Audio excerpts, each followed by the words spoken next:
तो आदिवासी क्षेत्र में अपनी पूरी कोशिश भारतीय जनता पार्टी की। और निश्चित तौर पर ये भारतीय जनता पार्टी के पक्ष में माहौल बनाने के लिए काफ़ी रहता है। चुनाव जीते, एक चुनाव हारे भी, लेकिन उसके बाद फिर 2 चुनाव जीते। या राम मंदिर मुद्दे पे इसका इम्पैक्ट वहाँ पर बहुत पड़ेगा। लोकसभा चुनाव के समर में हम बात करेंगे खंडवा सीट की। ये खंडवा जो सीट है अपने आप में बड़ी चर्चित सीट है। आपको पता होगा किशोर कुमार भी खंडवा से ही हैं और खंडवा की माटी अपने आप में इस देश में मशहूर है, उसका नाम है। और हम खंडवा का मिजाज कितना और उसका क्या असर कौन सा ऐसा दल भारी पड़ सकता है, कांग्रेस या बीजेपी, दोनों ही देश में। लेकिन क्या आदिवासी के नाते आसपास की जो सीटें हैं उन पर आदिवासी प्रभाव है नहीं, तो खंडवा सीट पर क्या होगा, तो इन तमाम करूंगे।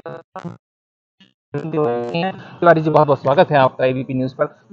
किस तरह का पूरा मिजाज रहा है खंडवा सीट का, अगर हम बात करें? देखिए, लगभग 71% मतदान खंडवा संसदीय क्षेत्र में हुआ है और ये संसदीय क्षेत्र 2 भागों में बटा हुआ, 2 जिलों में विभाजित है। मतलब 3 जिले होगा, खंडवा, बुरहानपुर और खरगोन, 3 जिलों में ये विभाजित है। पुराना इतिहास देखें तो 2009 को छोड़कर यहाँ पर भारतीय जनता पार्टी लगातार लंबे समय से जीती है।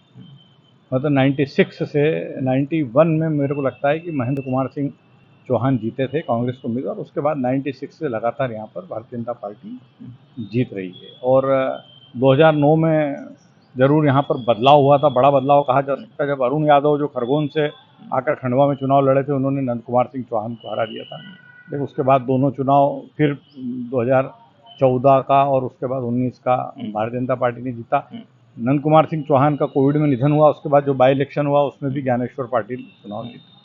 पिछले चुनाव की तुलना में हम कंपेयर करें तो लगभग 6% वोट कम गिरा है इस सीट पर। लेकिन इस सीट का मिजाज जो है वो ऐसा लग रहा है मुझे, जिस हिसाब से नंद कुमार सिंह चौहान यहाँ से लगातार चुनाव जीते, एक चुनाव हारे भी लेकिन उसके बाद फिर 2 चुनाव जीते, तो यहाँ पर मतलब, और अरुण यादव खरगोन से गए थे, युवा चेहरा था, जीते, फिर केंद्र में मंत्री रहे, लेकिन उसके बाद अगला चुनाव ही हार गए। तो मुझे ऐसा लगता है जो कि इस क्षेत्र का मिजाज भी जो है वो धीरे धीरे मध्य प्रदेश में जब से भारतीय जनता पार्टी की सरकार है, मतलब सरकार के साथ ही जाता गया है इसका मिजाज। अब देखिए, बहुत सारे इश्यूज हैं जिसको कहा जाए, जो ज्ञानेश्वर पाटिल है वर्तमान सांसद, उन पर आरोप लग रहे थे कि उन्होंने काफ़ी समय मिला उपचुनाव के बाद, वो जीते सांसद बने, लेकिन स्थानीय मुद्दों पर ध्यान नहीं दिया। कांग्रेस का दावा है कि जो स्थानीय मुद्दे हैं, खासकर नेपा मिल का जो वापस जो उसको आधुनिकीकरण और तमाम वो हमने किया। इसके अलावा जो यहाँ की जो 2 प्रमुख फसलें हैं, केला और मिर्ची, उस पपीता, ये 2-3 बड़ी फसलें हैं यहाँ पर, वहाँ जो है मतलब उसको में जब जब भी किसानों को मदद की ज़रूरत पड़ी हमने उसकी मदद की।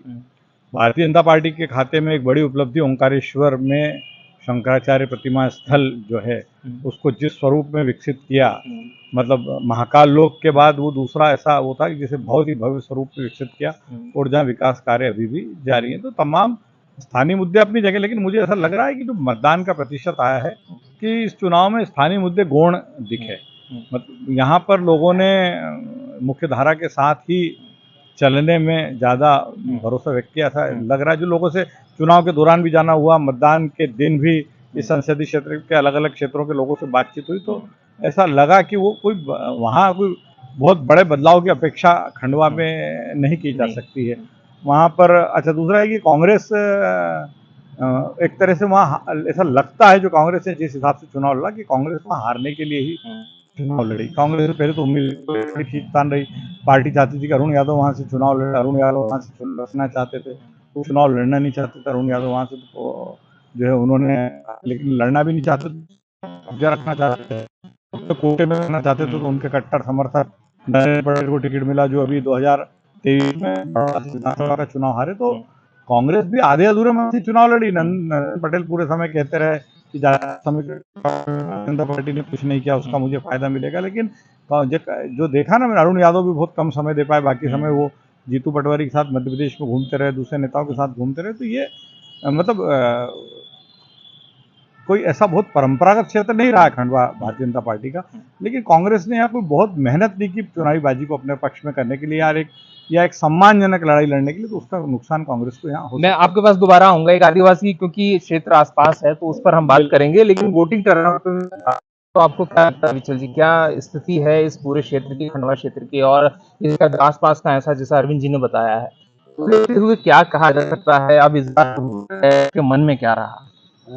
तो वोटिंग के परसेंटेज के डाउन होने का जो कारण सबसे बड़ा रहा है कि वो निमाड़ का क्षेत्र है। निमाड़ अधिकांश समय जो मौसम चल रहा है इसमें गर्म बहुत रहता है। गर्मी के कारण भी वोटर बहुत कम बाहर निकले। दूसरा, अगर हम राजनीतिक परिप्रेक्ष्य की बात करें तो 8 विधानसभा खंडवा लोकसभा क्षेत्र में लगती है। 8 में से केवल भीकनगांव जो है वो केवल कांग्रेस के हाथ में है, बाकी सब भारतीय जनता पार्टी के पक्ष में है। चूँकि आदिवासी क्षेत्र भी है और ग्रामीण परिवेश है वहाँ पर, तो धार्मिक प्रभाव बहुत अधिक पड़ता है। प्रधानमंत्री मोदी का जो ये अभियान या जो सभाएँ भी रही उसके आस-पास भी इर्द-गिर्द भी रही, जो उन्होंने फ़ोकस किया राम मंदिर मुद्दे पे, उसका इम्पैक्ट वहाँ पर बहुत पड़ेगा। और निश्चित तौर पर ये भारतीय जनता पार्टी के पक्ष में माहौल बनाने के लिए काफ़ी रहता है। क्योंकि कांग्रेस का एक समय गढ़ रहने वाली जो निमाड़ क्षेत्र कह लें या मालवा क्षेत्र कह लें, मालवा के आसपास के क्षेत्रों में, आदिवासी अंचलों में अगर कह लें तो कांग्रेस का गढ़ रहा करता था। पर ये काफ़ी समय से पिछले 3 चुनाव में हम अगर देख लें तो 2 चुनाव में तो ये स्थिति बन गई थी कि कांग्रेस पूरे मन से लड़ती नहीं। अरविंद जी ने भी इसी बात को रखा था कि वो कांग्रेस लड़ना नहीं चाहती, हमेशा वॉकओवर देने की स्थिति में आ जाती है। नरेंद्र पटेल जो खुद अभी विधानसभा चुनाव हारे थे और उनका जो क्षेत्र है उस क्षेत्र में भी उनकी पकड़ नहीं है। सचिन बिरला ने उन्हें चुनाव हराया था, उसके बावजूद उन पे आप लोकसभा के लिए भरोसा कर रहे हैं। कोई क्या बड़ा कद्दावर नेता और उन्हें नहीं मिल रहा था भारतीय जनता पार्टी के अगेंस्ट में लड़ने के लिए, तो कांग्रेस के प्रदेश अध्यक्ष और अन्य जो नेता हैं वो भी नहीं चाहते थे कि वो सीट हमें मिले। अगर पूरे मन से लड़ा जाता चुनाव तो निश्चित तौर पर समीकरण कुछ और बनते। पर अभी इनके हाथ में एक बागली विधानसभा और पंधाना का जो है वहाँ पर कांग्रेस के पक्ष में मतदान होने की संभावना बढ़ी है, क्योंकि प्रचार भी अच्छा खासा हुआ था और लोगों का जो अभिमत है वो भी कांग्रेस के पक्ष में था। बाकी विधानसभाओं में जैसे बढ़वा में देख लें अगर हम या नेपानगर में देख लें तो पूरा कांग्रेस के अगेंस्ट माहौल था, तो ये सीट जाती हुई नजर आ रही है। ये जो चीजें जैसे आपने बताई त्रिपाठी जी, अगर मैं आपसे पूछूं थोड़ा सा इस तरफ मेरे आ सकें आप कि ये जो पूरा माहौल इस बार बना सिनेरियो पूरे देश का, जैसा अरविंद जी ने बताया कि तमाम समीकरण जो हैं स्थानीय मुद्दे अपनी जगह हैं, लेकिन कहीं ना कहीं जब देश की बात आती है तो हम ये देखते हैं कि राष्ट्रीय चेहरा कौन है, और शायद उसमें दर्शकों को भी ये बात पता है कि राहुल गांधी और मोदी में ज्यादा पब्लिसिटी किसकी है। तो क्या लगता है, क्या उसका कहीं असर रहा है या कुछ और मुद्दे ऐसे थे वो स्थानीय मुद्दे रहे, उसका प्रभाव रहा? नहीं, यहाँ तक हमारा अपना सोचना, स्थानीय मुद्दों को कोई बहुत बड़ा इफेक्ट नहीं पड़ा है। ये पूरा चुनाव जो हुआ है 2024 का, ये लोकसभा चुनाव, इसे पूरा नरेंद्र मोदी और राहुल गांधी के नाम पर हुआ है। स्वाभाविक है, नरेंद्र मोदी की लोकप्रियता अधिक है देश में और उनके नाम पे एक करीब 5-6% वोट जो है उनके नाम पे पड़ता है, उसका पूरा फायदा भारतीय जनता पार्टी को मिलता है। यही स्थिति तकरीबन सभी लोकसभा क्षेत्रों में, चाहे वो देश कोई भी लोकसभा क्षेत्र हो, यही स्थिति खंडवा, खरगोन और जो भी लोकसभा क्षेत्र वहाँ पर यही स्थिति बनी हुई है। निश्चित तौर पे तो अरविंद जी मैं आपको दोबारा आऊंगा, मेरे 2 सवाल आपसे होंगे। पहला तो आदिवासी जो है, आदिवासी बेल्ट है, तो क्या उसका कहीं कुछ असर देखते हैं आप, स्थानीय मुद्दे ऐसे देखते हैं? देखिए, भीकनगांव एक बड़ा आदिवासी क्षेत्र और बागली, 2 आदिवासी क्षेत्र इस विधानसभा क्षेत्र में। हालांकि नेपानगर भी जो है वो एक ऐसा आदिवासी बहुल इलाका है, पंधाना का भी एक बड़ा हिस्सा आदिवासी बहुल है। लेकिन ये यहाँ पर कांग्रेस ने पूरी ताकत भी लगाई होगी तो वो स्थिति नहीं बन पा रही कि जो खंडवा में नुकसान हो रहा है, जो नेपानगर में नुकसान हो रहा है, जो मानधाता में नुकसान हो रहा है, इन सीटों पर जो नुकसान हो रहा है, बढ़वा में जो जहाँ से नरेंद्र पटेल खुद उम्मीदवार थे, वहाँ जो नुकसान हो रहा है उसकी भरपाई इन क्षेत्रों से की जा सके। देखिए, ट्राइबल एरिया में हम विधानसभा चुनाव, जो बहुत ज़्यादा समय नहीं हुआ है, अगर हम विधानसभा चुनाव को देखें तो पूरा जो ये जो हरसूद से लेकर और सेलाना तक का जो बेल्ट है जिसमें ट्राइबल सीटें काफ़ी है, वहाँ पर भारतीय जनता पार्टी तमाम कोशिश के बावजूद में अपने पैर नहीं जमा पाई थी, नुकसान हुआ उसको। मतलब आप अंदाजा लगाइए ना कि बड़वानी जिले की 4 में से 3 सीट चली गई उसके पास, खरगोन जिले में 2 आदिवासी सीट जो है वो गई उसके पास।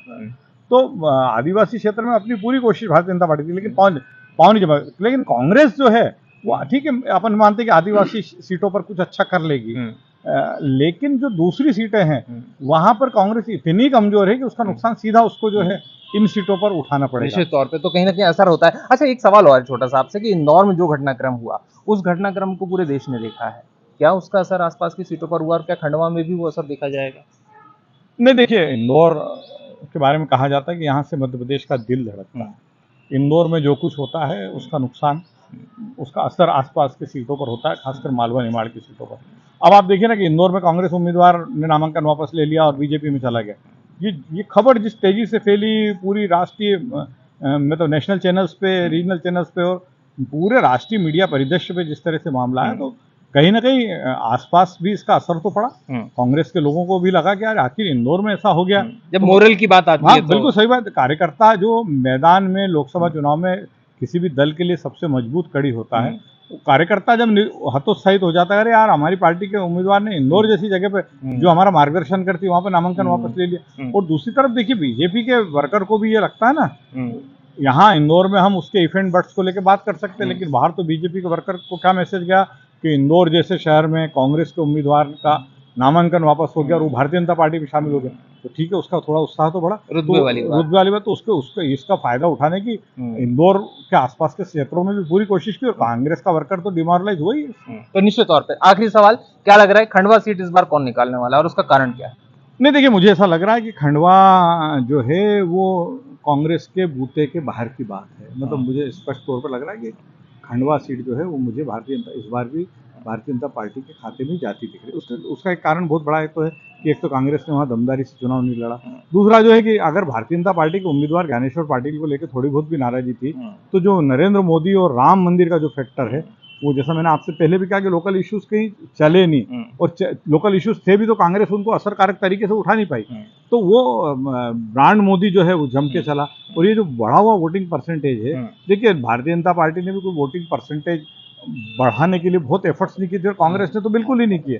कांग्रेस ने तो एफर्ट्स बिल्कुल ही नहीं किए। उसके बावजूद भी यदि अंतिम दौर के चरण के मतदान में मध्य प्रदेश में इतना परसेंटेज गया, तो कहीं ना कहीं वो स्पष्ट संकेत है कि जो मतदाता है उसने कहा कि भाई स्टेट में कांग्रेस बीजेपी की गवर्नमेंट है, नेशनल बीजेपी की गवर्नमेंट है, और मोदी फिर आते दिख रहे हैं। तो कहीं ना कहीं इसका असर तो दिखा। तो मुझे लग रहा है कि ये दो फैक्टर ऐसे रहे जहां उम्मीदवार कमजोर होते हुए भी ब्रांड मोदी और राम मंदिर, ये दो ऐसे इशू थे जो ग्रामीण क्षेत्र था उसमें ये भावनात्मक मुद्दा बन गया था राम मंदिर का, जिसका फायदा भारतीय जनता पार्टी को मिला। और निश्चित तौर पर पूरे देश में अगर उसको मिल रहा तो खंडवा में मिलेगा। तो निश्चित तौर पे देखिए, बहुत बहुत धन्यवाद पहले तिवारी जी आपको। मैं आपको बता दूं कि इंदौर का जो मिजाज रहा दोस्तों, उसने कहीं ना कहीं आसपास की सीटों पर असर डाला है। बहरहाल आप लोगों का बहुत बहुत धन्यवाद। तिवारी जी के साथ आप लोग आए और तमाम बातें रखी। मैं आपको बता दूं एक चीज बड़ी अहम है तमाम इन सारी बातों में, कि जो देश का मिजाज है वो कहीं ना कहीं मध्य प्रदेश के इन तमाम संभाग की सीटों पर भी नजर आ रहा है। और जो तारीख आने वाली है 4 तारीख, जिसको नतीजे घोषित होंगे,